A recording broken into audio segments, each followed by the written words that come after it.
Study IQ IAS, अब तैयारी हुई अफोर्डेबल।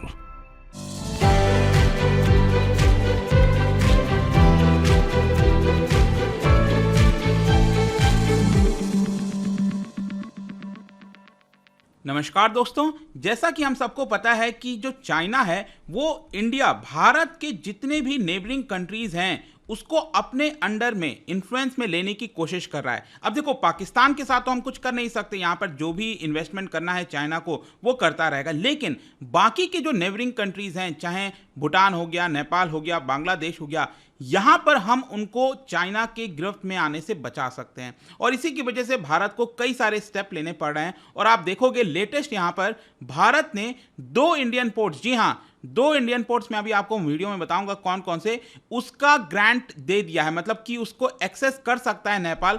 ऐसा यहां पर खबर आया है, देख सकते हो आप। India to grant Nepal access to 2 की ports in Gujarat and Orissa under trade transit treaty. तो इसको डिटेल से हम समझेंगे कि भारत और नेपाल के बीच में जो ट्रेड और ट्रांजिट ट्रीटी है वो कब बना था, उसको लेकर समय समय पर क्या किया जाता है, और भारत और नेपाल के रिश्ते के लिए क्यों इतना ज़्यादा जरूरी है। काफ़ी कुछ जानने को है, चलिए आगे बढ़ते हैं। लेकिन उसके पहले ध्यान रखिएगा, यूपीएससी का बैच दोस्तों स्टार्ट हो रहा है, हो चुका है कई, तो यहाँ पर आप इसको ज्वाइन कर सकते हैं हमारे वेबसाइट और ऐप पर जाकर at a very affordable rate. Just use the code Ankit live, ताकि आपको सिर्फ 19,000 में ये पूरा कोर्स मिल जाएगा, क्योंकि इसके अंदर आपको कई फीचर्स मिलते हैं, जैसे कि 900+ आवर्स ऑफ लाइव टीचिंग आपको दी जाएगी, नोट्स दिए जाते हैं, आंसर राइटिंग प्रैक्टिस आपके मेंस एग्जाम के लिए, वीकली रिवीजन टेस्ट होता है, आपको कई सारे फीचर्स MCQ से लेकर daily current affairs, prelim test series, सब कुछ प्रीलिम्स के पर्सपेक्टिव से मिलेगा। और अगर कोई प्रॉब्लम है, दिक्कत है, तो आप अपने मेंटर से पूछ सकते हो, आपको एक मेंटर अलॉट किया जाएगा। इसके अलावा अगर आपको MCQs अटेम्प्ट करना है तो मेरे इंस्टा पेज पर जाइए, वहां पर स्टोरीज में जितने भी MCQs हैं उसको आप अटेम्प्ट कर पाएंगे। तो चलिए शुरुआत करते हैं और सबसे पहले देखते हैं एग्जैक्टली हो क्या रहा है। जैसा कि हम सबको पता है कि डिस्पाइट सेवरल चैलेंजेस, जो भारत और नेपाल के रिश्तों में जो खटास आई है, प्रॉब्लम आई है, स्पेशली 2015 के बाद से जिस तरह का ट्रेड ब्लॉक हो गया था, उसके बाद से कहीं ना कहीं दोनों देश एक कॉमन ग्राउंड पर आने की कोशिश कर रहे हैं। काठमांडू, नेपाल लंबे समय से यहाँ पर कोशिश कर रहा था कि भारत के पास जो पोर्ट है उसका एक्सेस मिल जाए, और फाइनली आप देख सकते हो यहाँ पर गुजरात में जो मुंद्रा पोर्ट है, ये अगर आप भारत का मैप देखोगे बहुत सारे पोर्ट हैं, कई मेजर पोर्ट्स हैं, 13 के आसपास मेजर पोर्ट हैं, और इसके अलावा कई आपको माइनर पोर्ट्स देखने को मिलेंगे। तो गुजरात में अगर आप देखोगे वेस्टर्न साइड, यहां पर आपको पता है कांडला पोर्ट है, और उसी के पास ही मुंद्रा पोर्ट भी देखने को मिलेगा। तो जो नेपाल है, अगर उसको कोई भी ट्रेड करना है, कुछ भी करना है, तो वो इस पोर्ट के माध्यम से अपने देश में मंगा सकता है, अपने देश से इस पोर्ट के माध्यम से उसको भेज सकता है। और उसी प्रकार से उड़ीसा में भी एक पोर्ट है जहां पर इसका नाम बताया जा रहा है धामरा पोर्ट, वहां का भी एक्सेस नेपाल को दे दिया गया है। एक्चुअली क्या है कि अभी तक अगर आप देखिए तो नेपाल जो है सिर्फ 2 पोर्ट्स को एक्सेस कर सकता था। एक है आपका हल्दिया, ये जो बंगाल में देख रहे हो, कोलकाता पोर्ट वहां पर, और विशाखापट्टनम वाला जो पोर्ट है यहां पर आंध्र प्रदेश में, यही 2 पोर्ट्स को एक्सेस किया जा सकता था नेपाल के द्वारा। बाकी जगह पर नेपाल डायरेक्टली एक्सपोर्ट इंपोर्ट नहीं कर सकता था। और फाइनली इसी को देखते हुए यहां पर बढ़ाया गया है, क्योंकि इनफैक्ट मैं आपको बताऊं 2018 में जो चाइना है उन्होंने तो कह दिया था कि नेपाल हमारे सारे पोर्ट्स को एक्सेस कर सकता है। लेकिन नेपाल के लिए प्रॉब्लम क्या है कि ज्योग्राफिकल बाउंड्रीज, आपको पता है हिमालय है, वहां से ले जाना, चाइना की तरफ जाना, उसके पोर्ट पर जाना, तो बहुत लंबा समय भी लगेगा और डिफिकल्टी भी आएगी। तो रादर देन दैट यहां पर भारत अगर उनको कई सारे पोर्ट्स का एक्सेस दे दे तो ये नेपाल के लिए बेनिफिशियल होगा, और दोनों देश के जो संबंध हैं वो अच्छे हो सकेंगे। और जाहिर सी बात है, ऐसे में नेपाल का भी अगर आप इकोनॉमिक सिचुएशन देखोगे तो कोई बहुत अच्छा नहीं है। वहां पर भी आपको बैलेंस ऑफ पेमेंट क्राइसिस जैसा माहौल देखने को मिलेगा। इसकी वजह से वहां पर ऑलरेडी उन्होंने कई सारी चीजों के ऊपर जो इंपोर्ट है वो बैन कर दिया, जो लग्जरी आइटम्स हैं।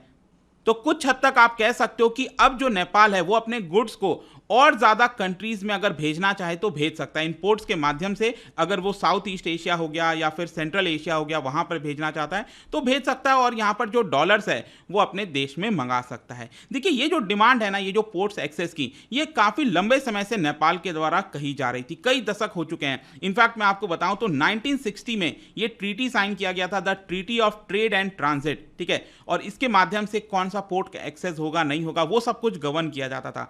फाइनली 1978 में इसको दो भाग में बांट दिया गया, एक है ट्रेड और दूसरा है ट्रांजिट। ट्रेड एक अलग चीज होती है, ट्रांजिट मतलब कौन से पोर्ट्स का एक्सेस दिया जाएगा। इसके अलावा अब क्या होता है कि हर 7 साल में, एवरी 7 ईयर्स में, ये जो ट्रीटी है वो ऑटोमेटिकली रिन्यू हो जाती है अनटिल अनलेस उसमें कोई चेंजेस किया हो ना किया हो।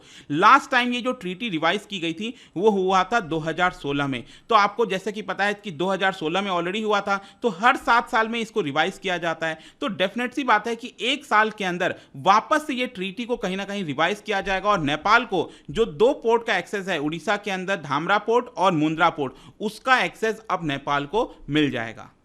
अगर हम बात करें कि इससे नेपाल को क्या फायदा हो सकता है, वही चीज मैंने आपको बोला था कि जो ड्यूटी फ्री एक्सेस है इंडियन मार्केट में वो यहां पर नेपाल कर सकेगा। साथ ही साथ अगर उसको बाकी देशों के साथ ट्रेड करना है तो वो भी कर सकेगा। लेकिन यहां पर मैं आपसे एक इंटरेस्टिंग चीज के बारे में डिस्कस करना चाहता हूं।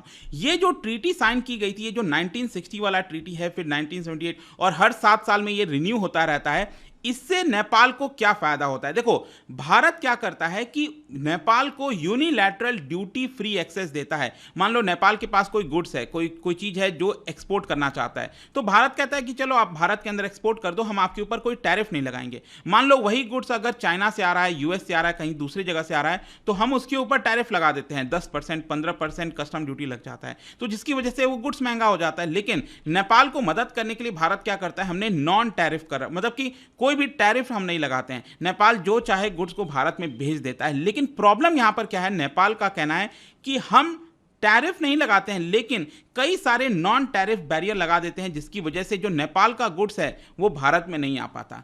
अब समझो क्या है नॉन टैरिफ का मतलब, क्या होता है, अलग अलग टैरिफ के अलावा जो चीजें होती है, जैसे कि भारत ने कह दिया कि आपकी क्वालिटी अच्छी नहीं है तो नेपाल का गुड्स भारत में नहीं आ पाएगा।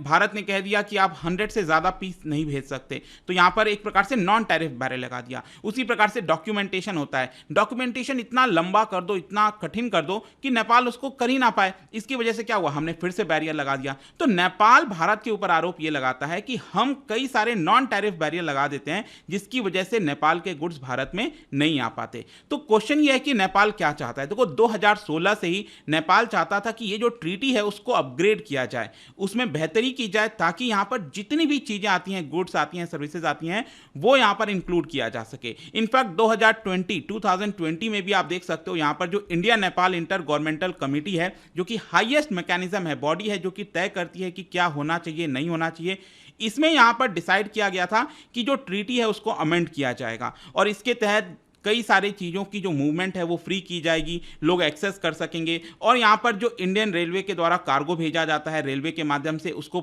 थोड़ा सा प्राइवेट ऑपरेटर्स को भी दिया जाएगा, नेपाल को शामिल किया जाएगा। बहुत सी ऐसी चीज़ें जो अमेंडमेंट है उसको लेकर तय किया गया था।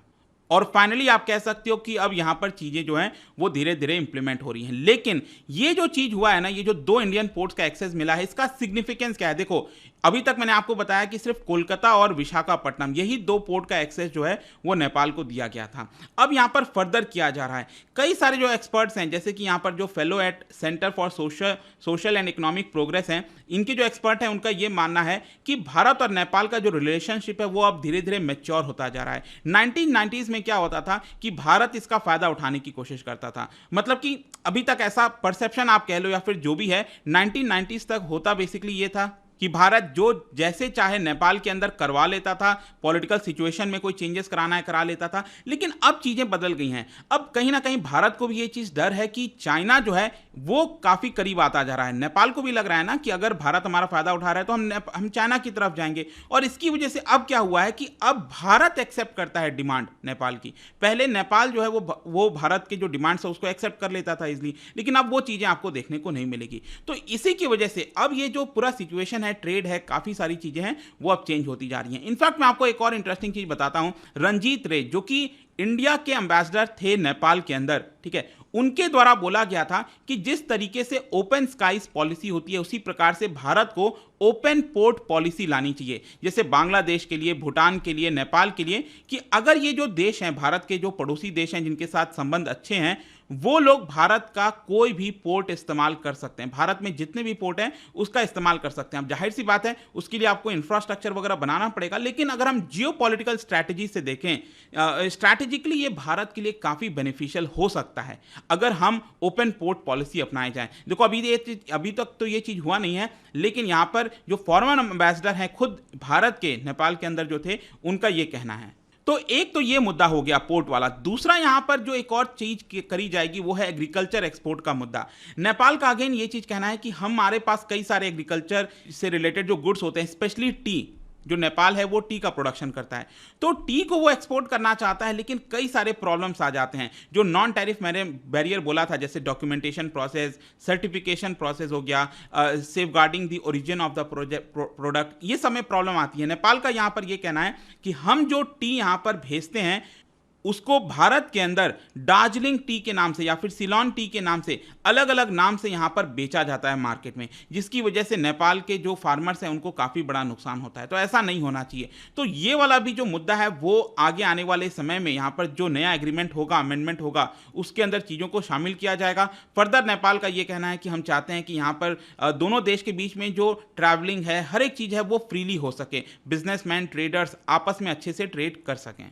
और इनफैक्ट भारत के एम्बेसडर जो हैं उनका भी यही कहना था कि इस पूरे रीजन को हम एक कॉमन मार्केट की तरह बना सकते हैं। जैसे यूरोप के अंदर आपने देखा होगा किस तरीके से फ्री मूवमेंट होता है गुड सर्विसेज पीपल का, उसी प्रकार से यहाँ पर भी एक रीजन बन सकता है जिसमें कॉमन मार्केट होगा। और दोनों देश, और इनफैक्ट हम भारत जो है वो क्या करेगा कि अपने ज़मीन से जो है वो भूटान, बांग्लादेश और नेपाल जैसे देशों को अगर कोई चीज़ एक्सपोर्ट करना है तो वो भारत से कर सकते हैं। भारत एक बड़ा देश है।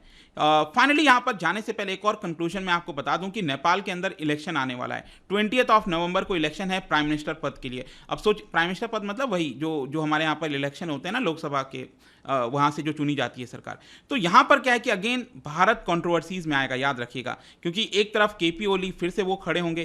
केपी ओली नेशनलिस्ट पर्सन और जो काफ़ी सारे लोग हैं नेपाल के जो कि विरुद्ध जाते हैं भारत के, तो वहाँ पर सवाल खड़ा होगा। और दूसरी तरफ अभी जो शेर बहादुर द्यूबा और बाकी के पार्टीज़ हैं वो हो सकता है कि यहाँ पर बैलेंस अप्रोच अपनाएं। देखा जाएगा क्या होगा, बट खैर जो भी है, यहाँ पर आई होप कि इस वीडियो के माध्यम से जो पोर्ट वाला मामला था, जो भी कुछ किया जा रहा है वो आपको समझ में आ गया होगा। जाने से पहले एक इंटरेस्टिंग क्वेश्चन आपके लिए, क्योंकि हम यहाँ पर एग्रीकल्चर की बात कर रहे थे, तो आपको इस क्वेश्चन में बताना है कि जिस रीजन में जो फार्मर्स हैं अगर वो सिर्फ वेजिटेबल्स में स्पेशलाइजेशन करते हैं तो उस टाइप की फार्मिंग को क्या कहा जाता है। इसका राइट आंसर आपको पता ही है, मेरे इंस्टाग्राम पर तो मिलेगा ही। वहां पर अगर आप नहीं हो कोई बात नहीं, टेलीग्राम से भी ले सकते हैं इसका सही उत्तर। मैं कई सारे जो एमसीक्यूज हैं वो यहाँ पर स्टोरीज में डालता रहता हूँ। बाकी अगर आपको पीडीएफ चाहिए तो टेलीग्राम पर आइए, अलग अलग सोशल मीडिया पर आप जुड़ पाओगे। और जैसा मैंने बताया, यूपीएससी की तैयारी अब आप कर सकते हैं at a very affordable rate. Just use the code Ankit live हमारे वेबसाइट और ऐप पर जाकर, ताकि आपको ये काफ़ी सस्ते दाम पर ये पूरा कोर्स मिल जाएगा। आई होप कि वीडियो आपको पसंद आया होगा।